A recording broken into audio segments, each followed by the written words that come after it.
Hi everyone, Agustin here. Welcome to Wigs Philippines, the original. My name is Agustin and I am your wig maker located here at North Caloocan. So if you're interested in getting a fully customized human hair wig, sino pa ang pupuntahan nyo? Come to the expert. I've been in the decade in this industry. So, may papakita ako sa inyong wig na sigurado magugustuhan ninyo. Or should I say, ng mga elderly people out there. Usually, yung mga gustong mag-wig just wanted to look as natural as possible. Hindi talaga to look super glam or anything. There are drag wigs, maraming types of wigs, but here at Wigs Philippines, the original, we make something as natural as possible. And right now, what I wanted to show you, ito yung mga good for elderly. So right now, hindi masyadong maano because of the light, but itong exact wig na to has white hair. Grabe yung ilaw ko kasi. Teka nga, paano ba? Let's move backward para medyo lumayo tayo sa ilaw. Para lang makita nyo siya. Di talaga nagsashine kasi siya. Ayan yata, nakikita na. Yan, so we have gray hair.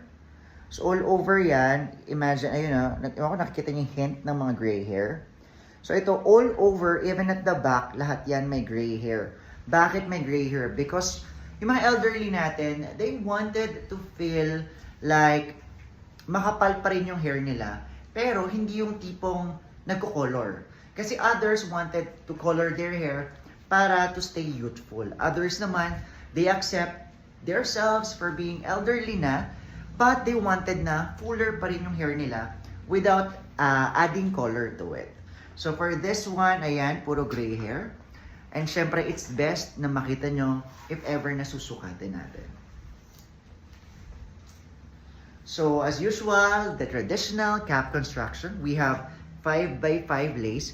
So, kung makikita niyo yung mga gray pattern na yun or yung mga white dots, those are the gray hair that we have individually hand-tied dito sa ating actual lace. So, ito yung ating magiging scalp area. While here at the back, these are the hair wefts. And kahit fully fitted na yung cap natin, we still have an adjustable strap. And para lang malaman namin kung kanino yung existing wig, we just put a name here. So for this one, it's under Sir Ramon. And of course, I just wanted my logo to be very minimal. So that's WP Agustin. Alright, so let's try this on. I'm not going to wear any wig cap para lang mas natural. Kasi ayoko talaga ng naka-wig cap. So i-hook lang natin to. Ayan. So this cap, I think a little bit sakto sa akin. So let's try this on. Okay. So as you could see, meron pa tayo excess lace. These are just the proof na bago ang ating wig.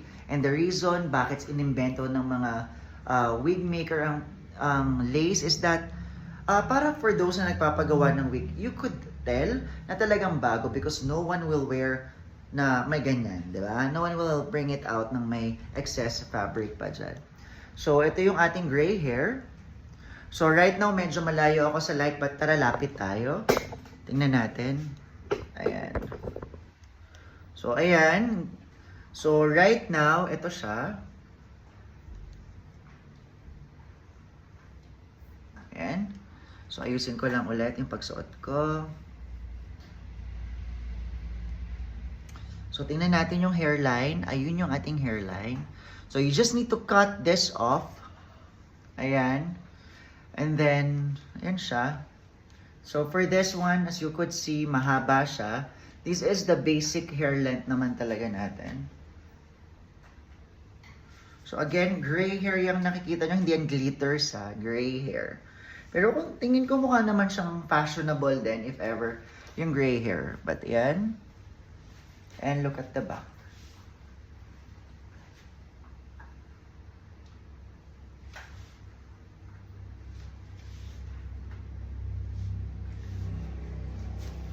So for me, okay siya. It looks very chic. Actually, having a gray hair would definitely give you that that confidence. Pati yung parang authority. Parang you're very you have the authority sa room if ever meron kang gray hair.